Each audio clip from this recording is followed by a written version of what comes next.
ये हमारे राशिद भाई हैं, इसको अभी 5 लाख रुपए का माल दिया कैश।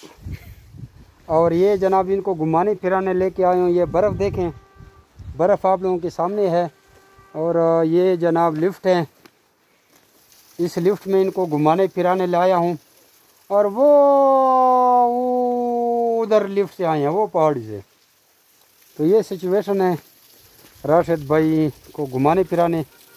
फिर इनका इंशाल्लाह न्याजी बस में इनका माल लोड करवाएंगे। मुझे तो आप जानते होंगे ना जमी भाई। तो ये रैबिट फार्मिंग के रिलेटेड ये पोस्ट है कि जितने भी हमारे दोस्त अहबाब हैं, हम मेहमानों को वेलकम करते हैं। आएँ, खाएँ, पिएँ। कुरान पाक में कुलू वशरबू, खाओ और पियो।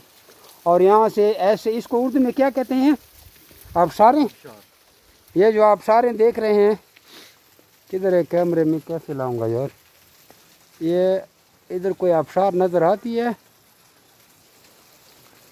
मेरे ख्याल में। ये है, एक मिनट जूम करते हैं। इधर तो जूम का ऑप्शन नहीं है। तो ऐसे आबशारें हैं।